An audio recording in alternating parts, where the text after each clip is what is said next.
Hola, buen día, buena tarde, buena noche, alumnos de Comipems. Bienvenidos a la sexta clase de habilidad verbal del curso de Comipems como tal. Vamos a seguir retomando en esta clase los temas que hemos abarcado a lo largo de estas 5 clases anteriores, hoy la sexta, para desarrollar lo que es la habilidad verbal o para repasar simplemente los temas que ya debemos de tener dominados sobre la habilidad verbal. Este es el temario el cual ya abarcamos en su mayoría. De hecho, hoy vamos a culminar con lo que son los tipos de texto. Hemos visto los textos argumentativos, el narrativo y el expositivo, y hoy justamente vamos a terminar viendo lo que es el texto apelativo. Primero, pues ya hemos visto estos textos simplemente como repaso. Recordemos que vimos la narración, donde prácticamente en la narración vamos a estar narrando, contando, desarrollando una historia de manera cronológica, es decir, de una historia que se está desarrollando a través del tiempo. ¿Qué pasó primero? ¿Qué pasó después? ¿Qué pasó al final?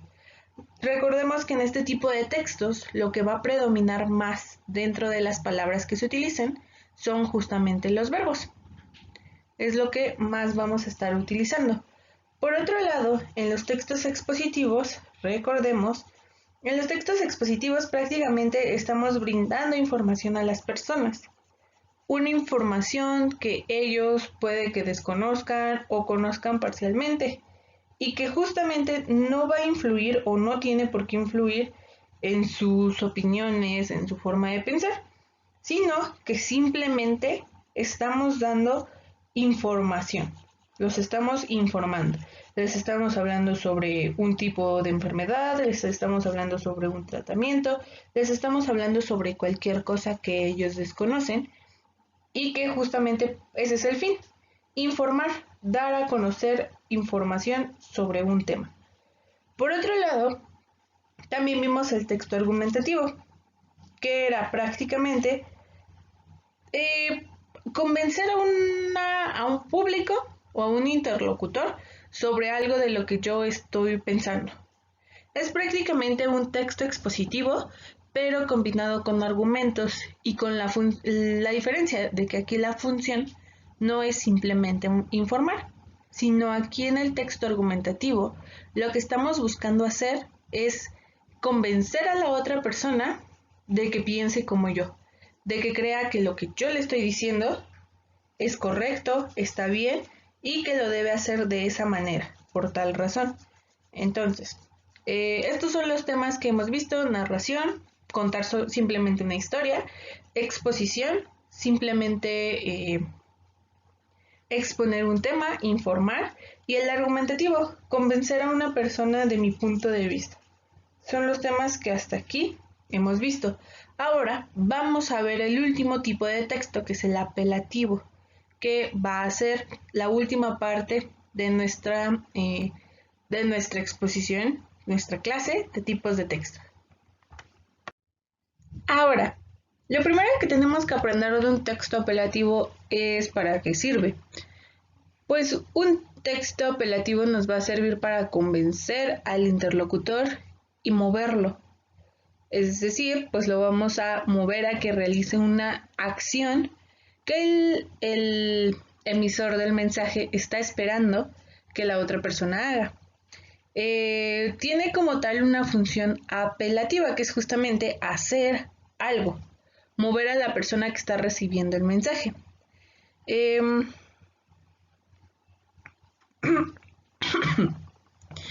una manera explícita, se va a mover a alguien o a algo a realizar una función.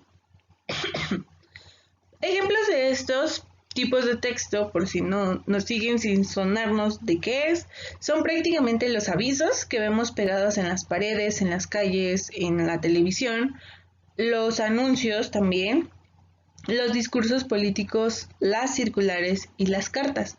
Por ejemplo, los avisos y los anuncios. Si nosotros vemos los avisos y los anuncios como vemos aquí en la parte inferior derecha, prácticamente te están motivando o convenciendo de que los compres. es decir, te están moviendo a realizar una acción. Al igual que los discursos políticos, que ahora es como muy común, pues prácticamente salimos a las calles, vemos esto, vemos a las personas, a los políticos dando discursos y justamente están dando puntos de vista que están, o palabras, frases que te están motivando o motivan a las personas en edad de votar para que voten por ellos. Justamente mueven a la persona a realizar la acción que ellos esperan. Por otro lado, las circulares, que son prácticamente como estos avisos que te dan en la escuelita para que vayas y se los des a tus papás porque hay firma de boletas el siguiente día o tienes un reporte o algo así. Prácticamente esa es una circular. La llevas con tus papás, llevan un mensaje para motivar a tus papás o a tu tutor o tutora a que vaya a la escuela porque tiene que resolver algo. Entonces, también buscan influir de una manera u otra sobre la persona para que empiece a realizar una acción. Entonces, dentro de las funciones principales y justamente su función es convencer o persuadir a la persona de que realice una acción. Y prácticamente estos son ejemplos. Son la mayor parte de ellos anuncios que te están o te mueven a que hagas o no hagas algo, como el que dice hasta abajo, no te consumas y implícitamente nos está mostrando consumo de sustancias nocivas. Entonces, no te consumas, ahorremos energía, atrévete a cambiar. Son eslogans, incluso la receta y las recetas médicas son textos apelativos que te van a buscar dirigir tus acciones en beneficio de ellos o dirigir más bien tus acciones. Que tú compres un producto, que tú hagas una acción específica o que simplemente sigas unas instrucciones. Entonces, como tal, esta es la función apelativa. Como les comentaba, lo que vamos a hacer es motivar a una persona a través de este texto para que realice alguna acción. Pueden ser en forma de, pues de instrucciones como tal, órdenes, o también pueden ser simplemente anuncios para que llame la atención de las personas y justamente pues hagan algo en favor de estas mismas personas que están emitiendo el mensaje. Entonces, ejemplos de textos apelativos vamos a tener los siguientes. Por ejemplo, las recetas y los instructivos. Yo les mencionaba que prácticamente un texto apelativo va a dirigir las acciones de una persona. Y en este caso son órdenes y el lector las sigue para llegar al fin que busca, justamente las recetas y los instructivos. También en avisos clasificados van a ser textos de tipo apelativo, ya que van a llamar la atención del público para ofrecerle algún servicio o simplemente porque quieren llamar la atención para que la persona los recuerde como un producto o un servicio. También tenemos las consignas, son textos apelativos y justamente en general van a pedir, ordenar o exhortar a la persona o al público receptor de este mensaje a realizar una acción específica. Ahora, vamos a regresar un poco al tema de comprensión de lectura, que justamente ya revisamos un poco la sesión anterior, donde prácticamente hablábamos sobre qué era la comprensión de lectura, qué era la lectura, que justo era la acción de obtener información sobre la comprensión de lectura era obtener información muy precisa de un texto y a la vez relacionar lo que yo estoy leyendo en un texto con lo que ya sabía y con lo que estoy sabiendo en este momento y cómo esto me afecta, me beneficia, qué me deja, qué no me deja, etc. Todo esto era la comprensión de lectura. Prácticamente esta acción de esta habilidad verbal de la comprensión lectora se basa en 5 fundamentos de la comprensión. Prácticamente nosotros cuando estemos leyendo un texto de cualquier tipo, ya sea de los 4 tipos que acabamos de ver o cualquier otro, prácticamente va a haber diferentes niveles de comprensión. El primero va a ser la comprensión literal, que es la que vemos primero. Esta comprensión literal prácticamente vamos a hablar de recuperar información explícita, es decir, información que está plasmada en el texto tal cual la tengo que obtener, tal cual el autor deseaba que me llegara la información, así la estoy recuperando. Se va a organizar de diferentes maneras, como por clasificaciones, resúmenes y síntesis. Por otro lado, tenemos la comprensión creadora, que es la que estamos viendo a continuación, que va a incluir todas las creaciones personales que se obtienen como resultado de la lectura del texto. Todo aquello que vamos a estar creando, imaginando, que va a ocurrir, tal vez no viene escrito tal cual en el texto, pero nosotros lo estamos pensando y estamos reconstruyendo a raíz de eso. También tenemos la comprensión apreciativa, que va a representar la respuesta emocional de lo que emocional o estética, es decir, lo bonito, lo bello del texto que se ha leído. Prácticamente esta va a ser más notoria, por ejemplo, en textos de tipo literario, justo como las narraciones, poemas, fábulas, todos esos textos, incluso obras de teatro. En todos esos textos va a haber una mayor comprensión apreciativa. Tenemos después la comprensión inferencial, la cual, como su nombre lo dice, es una inferencia. Son inferencias. ¿Qué es una inferencia?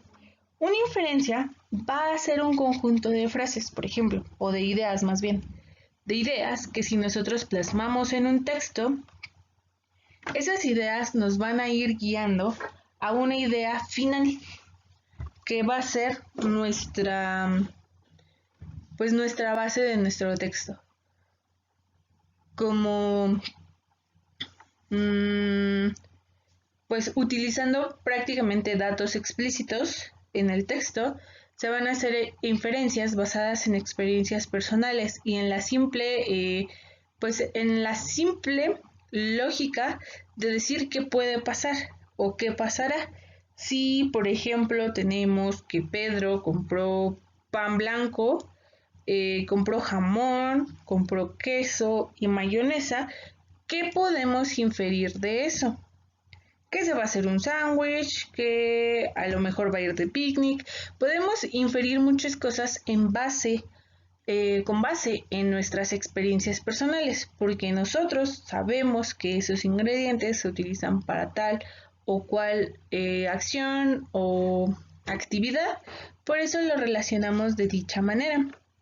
Y por último tenemos la comprensión crítica, que es mediante la cual se van a emitir unos juicios valorativos. ¿Qué es un juicio valorativo? Pues opiniones, lo que yo creo, pienso, opino, imagino de todo el texto, como el texto no me gustó, o el texto me parece malo y no estoy de acuerdo con lo que expone, o estoy de acuerdo con lo que expone el texto. Prácticamente, en general, eso va a ser la comprensión crítica. Entonces, vamos a tener diferentes niveles de comprensión lectora. Algunos van a tener mayormente desarrollado la comprensión literal y de hecho es una de las habilidades, de las comprensiones más sencillas de realizar, porque todo está plasmado tal cual en el texto.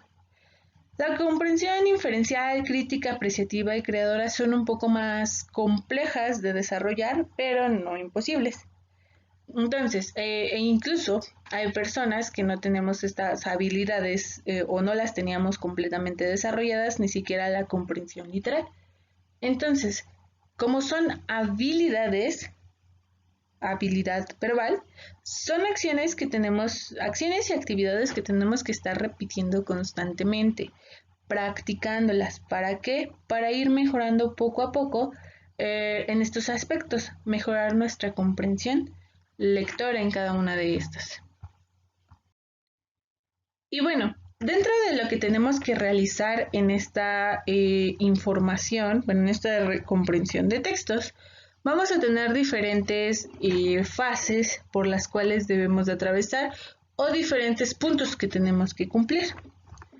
Una de ellas es el reconocer información explícita, es decir, rescatar lo que está explícito y es lo más fácil de recuperar. Por esta razón, en general, ¿qué es la información explícita? Si no sabemos qué es información explícita, pues es esta información que está expresada claramente y determinadamente en un texto. Bueno, sí, en un texto, sobre algún objeto, persona, lugar o acción, cualquier sustantivo. Pero es un mensaje que está directamente ahí tal cual queremos que la información llegue. Es el más fácil de recuperar porque justamente si te dicen, Pedrito era un niño feliz. ¿Quién era Pedrito? Ah, pues un niño feliz. Por eso es la información más fácil de recuperar porque tal cual está ahí escrita.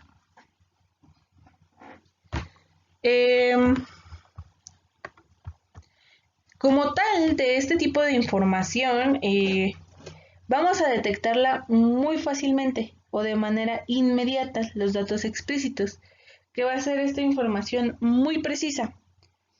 Va a estar dada, por ejemplo, bueno, ejemplos de información explícita van a ser datos como que en 1906 hubo eh, tantos nacimientos. Eso va a ser un dato, al igual que una cifra. El 50% de los mexicanos, pues tal cosa, ¿no? Esos son cifras. Hechos. En 1968 se llevaron a cabo los Juegos Olímpicos en México. Es un hecho. Algo que simplemente no podemos decir como algo que simplemente lo podemos calificar como verdadero o falso. No implica juicios de valor ni nada, solo simplemente decir si es verdadero o si es falso.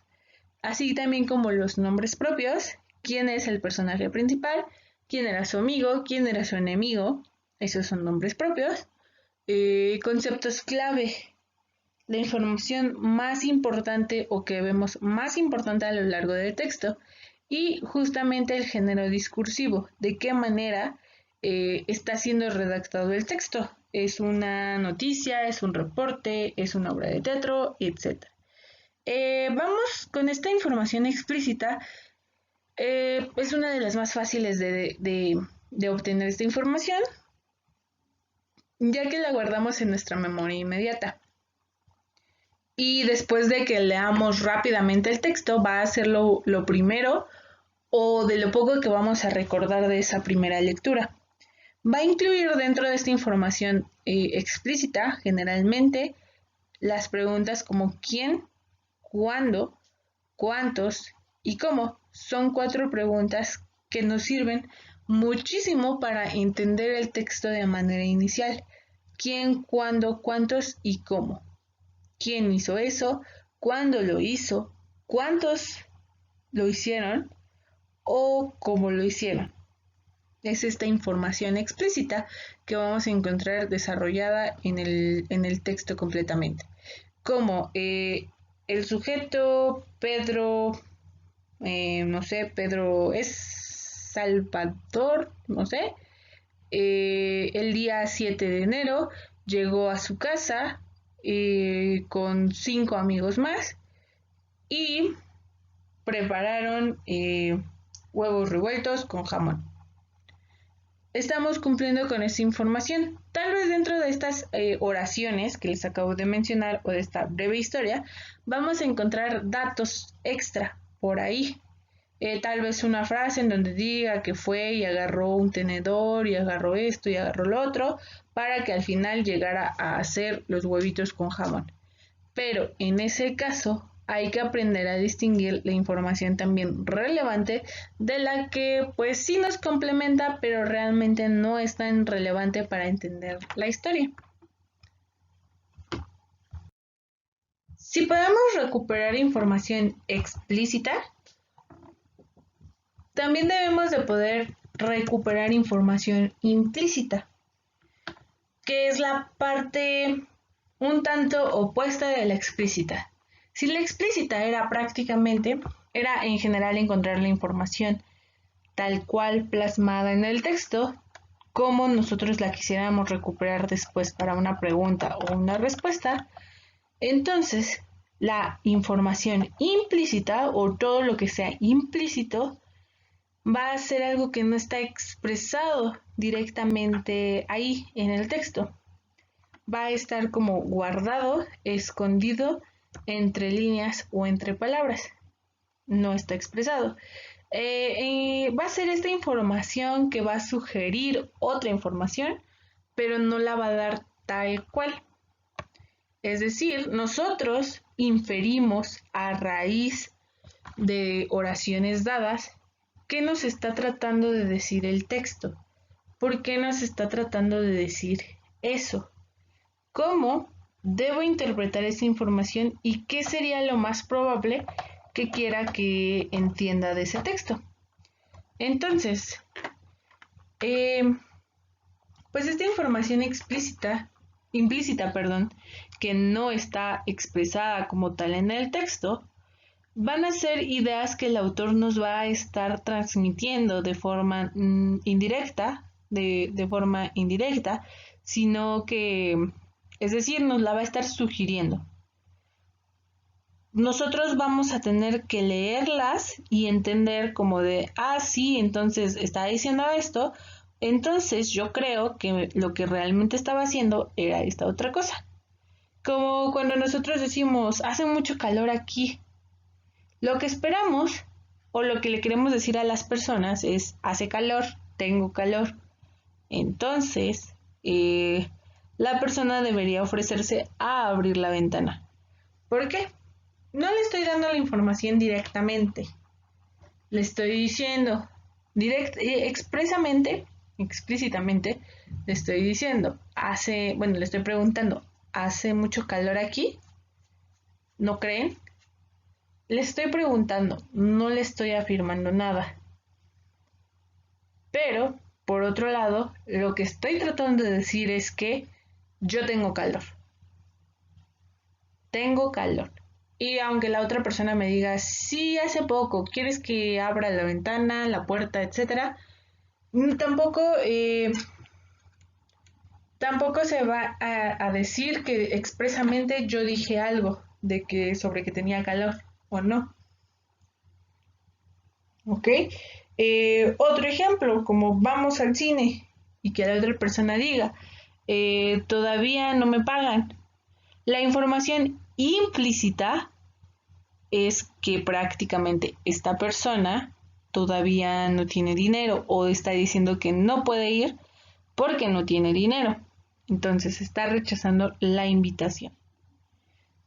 Así cuando nosotros veamos información que no está escrita tal cual, por ejemplo, que nos digan la arena y las olas hacían un bonito dúo o un perfecto dúo, no nos están diciendo exactamente dónde están, pero nosotros podemos inferir que las personas de esa historia están en tal lugar por esa información que estamos recibiendo. ¿Ok? Entonces, información que no esté tal cual escrita dentro del texto que estamos leyendo, entonces es información implícita, porque está saliendo de otro lado, de otro proceso mental que nosotros estamos llevando a cabo, el pensar, el inferir, el relacionar o establecer relaciones entre la información que estamos recibiendo.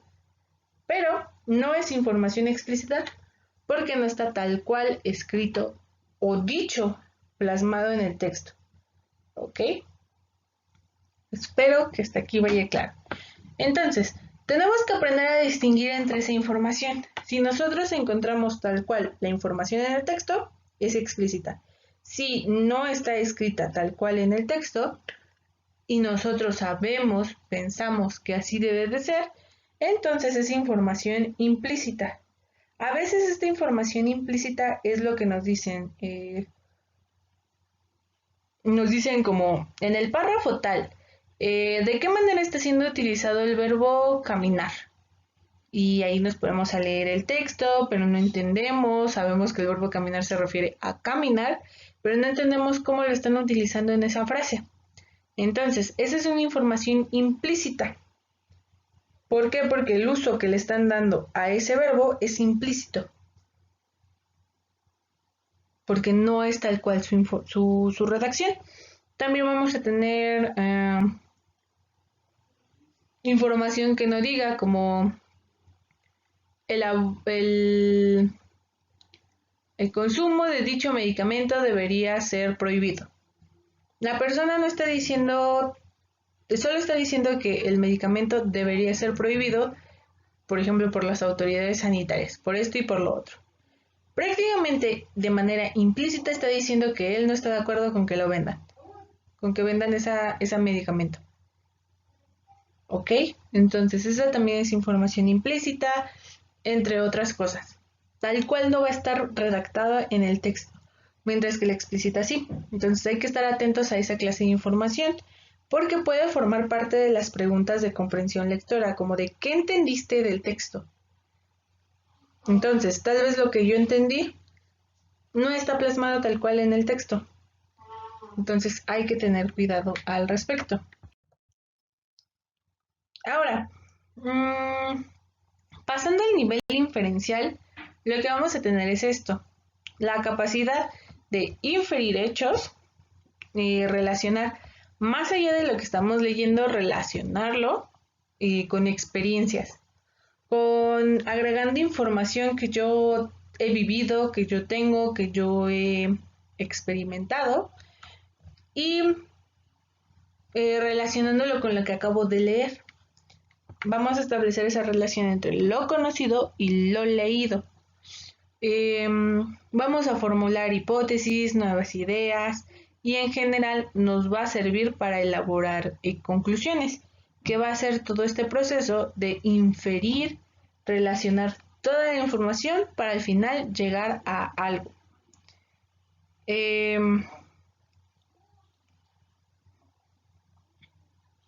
Este caso, el nivel inferencial casi no es algo que se utilice mucho, bueno, que se trate de desarrollar mucho. Simplemente es algo que deberíamos hacer, pero que no se suele hacer. Y es prácticamente el si tengo X y si tengo A, y si junto X y A, voy a tener Z, por ejemplo. Entonces, no va a formar parte de A y de X, pero no va a ser ni A ni X, va a ser una mezcla de los dos. Prácticamente como lo que podremos hacer en una conclusión, mezclar todo lo que hicimos anteriormente para elaborar un texto, un párrafo, una oración final.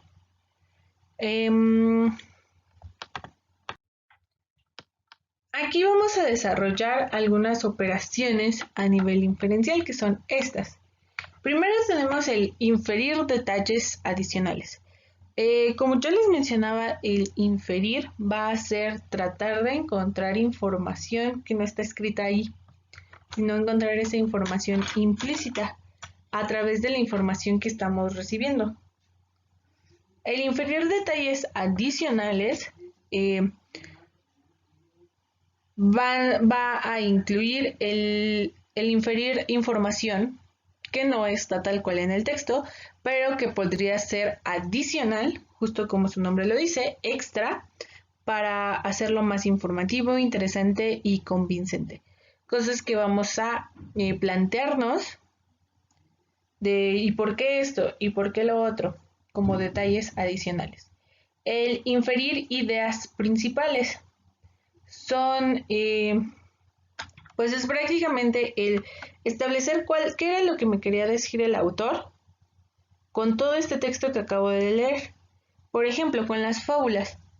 Si nosotros leemos una fábula y sabemos las fábulas, al final contienen una moraleja, a veces cuando leemos tal cual la fábula, nos viene redactada la moraleja, pero sin embargo nosotros podemos extraer, inferir esa moraleja, que en este caso sería la idea principal, porque es el mensaje que el autor buscaba transmitirnos a través de este breve texto. Esa es una. ¿Ok? La siguiente, inferir secuencias. ¿Qué vamos a hacer de inferir estas secuencias? Vamos a través de acciones que se están llevando a cabo, aunque se llevaron a cabo a través del texto, vamos a inferir, extraer, pensar qué era la siguiente acción que pudo haber ocurrido si el texto hubiera ocurrido de una manera distinta. Justamente el pensar, por ejemplo, en finales alternativos para una historia. Tal vez si el personaje hubiera escogido A, o si hubiera escogido B, o si hubiera escogido C, etcétera, etcétera, vamos a poder establecer una secuencia, inferir secuencias, una secuencia de acciones que pudo traer como tal una consecuencia distinta. También tenemos las inferencias de relaciones de causa y efecto. Causa y efecto. Justamente como lo sabrán de clases de física, a cualquier reacción que tengamos le acontece o le corresponde una causa, ¿no? A cada acción le corresponde una reacción. Cualquier cosa que hacemos va a tener un efecto, una consecuencia que va a generar algo.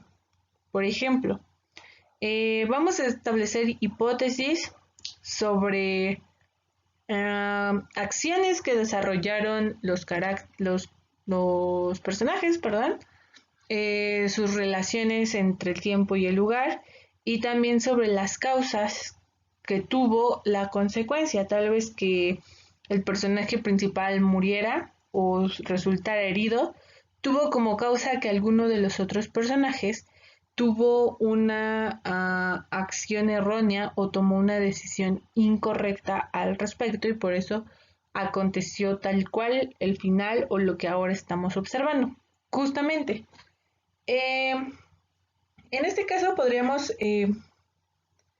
podrían venir preguntas tal cual en el examen de ¿qué es lo que causa la diabetes? O la diabetes causa otras enfermedades.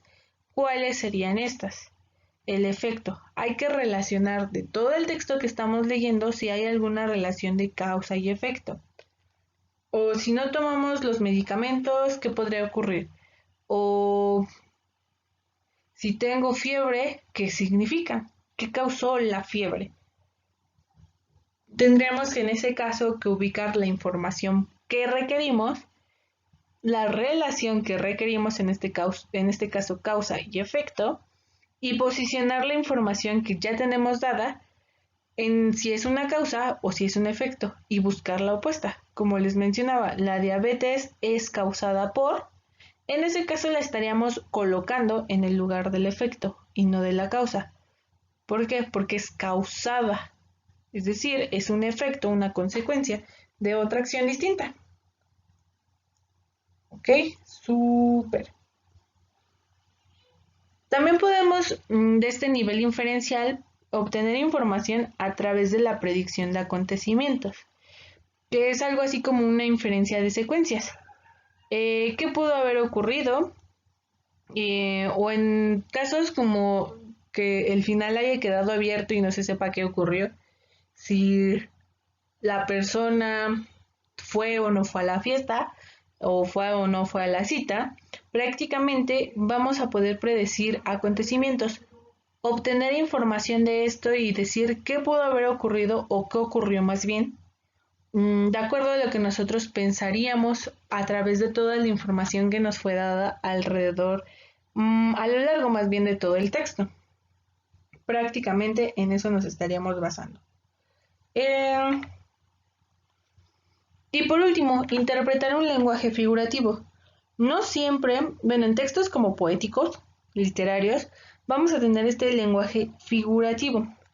¿Qué es un lenguaje figurativo? Son estas expresiones un tanto poéticas, artísticas, que nos van a ayudar a establecer relaciones entre objetos o simplemente para cambiar la belleza del texto y no decir el agua era azul o sus ojos eran azules. sino para decirlo de una forma más bonita decimos, sus ojos eran azules como el agua o como el cielo. Y le metemos un tanto estas figuras, este lenguaje figurativo que va a ser comparaciones, semejanzas, símiles, también tenemos metáforas, entre otros textos, justo lo que podremos ver reflejado en textos como poemas principalmente y obras de teatro. Entonces, se va a inferir el significado de este lenguaje figurativo. Como justamente, ¿qué quiere decir el autor a través de la oración? Sus ojos como el agua, que eran azules, que eran fluidos, ¿qué podría ser? Por ejemplo, cuando en español veíamos el texto descriptivo, veíamos un cuento sobre un burrito. Nos decía que su piel era tan blanda que parecía que no tenía huesos. Entonces nos estaba diciendo que al tacto parecía tan suave o su piel era muy suave y no se podía sentir ningún objeto sólido como son los huesos. Que tenía unos ojos negros como escarabajos. Entonces ahí mismo tenemos este lenguaje figurativo. Toda esta información u operaciones del nivel inferencial prácticamente van a buscar información que no está explícitamente plasmada en el texto, en lo que se está diciendo, y que nosotros debemos pensar. Más allá de leer el texto, tenemos que pensar sobre, pues, qué nos está queriendo decir este texto. ¿Qué puedo decir yo extra a esto? ¿Puedo identificar cuál era la idea principal del autor? ¿Puedo predecir o pensar qué pudo o podría haber pasado? ¿Puedo inferir relaciones de causa y efecto, qué causó o qué tiene por consecuencia una acción?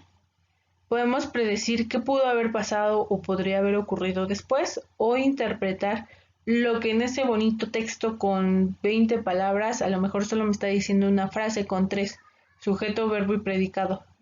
Pero él se complicó mucho o lo quiso hacer ver más bonito y por eso se complicó muchísimo más el texto, pero al final de cuentas le vamos a entender. Justamente es como este último del lenguaje figurativo, tratar de identificar o pensar qué estaba pensando el autor, por ejemplo, de una pintura al realizar eso. ¿Y por qué pintó eso y no pintó un florero o pintó una persona o pintó con otro color? ¿Por qué tuvo que utilizar el azul en lugar del rojo? Etcétera, etcétera. Prácticamente en eso vamos a basar nuestras operaciones del nivel inferencial. Poco a poco ir desenredando esa información para al final darle una figura o que se vea muy bien formado como esta imagen. Poco a poco va creciendo. Se le va añadiendo información hasta que nos queda más claro o tenemos más detalles sobre el texto y ya tenemos una idea clara sobre el mismo a través de estas inferencias. Ahora, en los textos también vamos a tener estas ideas principales. Tenemos muchas ideas principales. Dentro de un texto vamos a tener que identificar qué es información útil de la información pues no tan esencial. No es inútil porque tiene que ver con el texto, está ahí por alguna razón, pero simplemente no nos aporta mucho a lo que estamos investigando en ese caso. Probablemente a ustedes les ha pasado que todo lo que buscaban era una palabra, pero venían muchísimos textos, frases, oraciones o párrafos antes de lo que ustedes estaban buscando. Sabrán que sí tiene relevancia, tal vez no para lo que en este momento estaba buscando, pero sí tienen relevancia. Entonces, es eso. Entonces, prácticamente vamos filtrando la información de un texto de 20 páginas. Podemos disminuir ese volumen de información a algo mucho menor. Tal vez de 20 páginas, ahora pasamos a 10. Pero si yo vuelvo a hacer un resumen, ahora pasan a 5 o ahora pasan a 2. Y estamos haciendo un resumen efectivo de lo que nos quiere decir el texto, sin alterar la idea principal del texto. Por eso se llama esta parte se llama resumen de ideas principales. Porque esa idea principal, lo esencial que quería transmitir el autor, ahí permanece, en este resumen. Que si estábamos hablando de alimentos transgénicos, pues el tema de mi resumen tienen que ser alimentos transgénicos. No tengo por qué hablar de la psicología del color si mi tema eran los transgénicos. Entonces, se tiene que mantener esa idea principal en el resumen o en la forma en que resumamos estas ideas principales, que con lo que suceda con todo que mantener información que no nos está aportando nada sobre la tesis que propuso el autor. Eso es principalmente lo que hacemos aquí. ¿Ok? Entonces, sería un resumen de ideas. Para esto utilizamos diferentes recursos gráficos para realizar esta acción. Uno de ellos, por ejemplo, es el empleo de cuadros sinópticos, de diagramas de flujo. También podemos utilizar mapas mentales o mapas conceptuales. Todos estos datos, toda la información que nos va a brindar un texto, ya sea narrativo, apelativo, argumentativo, descriptivo, cualquier texto que tengamos enfrente va a tener ideas principales y las vamos a poder resumir de manera ya sea redactada, un resumen tal cual redactado. Podemos tener el cuadro sinóptico, como les mencionaba, una forma más gráfica de acomodar la información. Otro método gráfico son los mapas mentales, los mapas conceptuales. Podemos tener simplemente dibujitos, diagramitas con dibujos, ilustraciones que nos que identifiquen, caractericen esa información que yo estoy queriendo extraer del texto. Simplemente es eso. Hasta aquí dejaríamos la clase del día de hoy. Hasta aquí ya casi acabamos de ver todos los temas. La siguiente sesión continuaremos con toda un repaso breve de lo que es la comprensión lectora, cómo mejorar nuestra comprensión lectora, qué otras características debemos contemplar en esta habilidad verbal, que va a ser prácticamente información donde vamos a relacionar todo lo que hemos visto hasta hoy. Justamente el reconocimiento de información explícita, información implícita, los niveles de comprensión, cómo se relaciona esto con temas anteriores que hemos visto, cómo resumir ideas, que es justamente lo que con esto último que estamos concluyendo, los tipos de diagramitas que vamos a poder realizar, cómo identificar la información que es relevante, las ideas principales, de las ideas que solo están ahí como apoyo. Vamos a lograr identificar esto. Cómo todos estos niveles de comprensión e inferencias nos van a ayudar en redacciones, en no solamente redactar por redactar, sino que tiene que tener coherencia, relación entre todo lo que estamos viendo. También para hablar de las consecuencias, estas relaciones que pueden tener los textos y la distinción entre hechos y opiniones. Cómo saber que algo es auténtico como un hecho que pasó, que está ahí, y por otro lado tendremos las opiniones, que son más bien creencias o juicios del autor que está introduciendo, como yo creo, pienso y opino, me pareciera que, probablemente pienso que, y la persona está introduciendo más bien su creencia o juicio, no un hecho tal cual está ocurriendo. Entonces, hasta aquí quedaría la clase. Espero que les haya gustado, que estén aprendiendo bastante, que estén teniendo unas bonitas clases y les agradezco muchísimo que hayan visto este video. Hasta luego, chicas, chicos, que tengan una excelente tarde, noche, mañana. Hasta luego.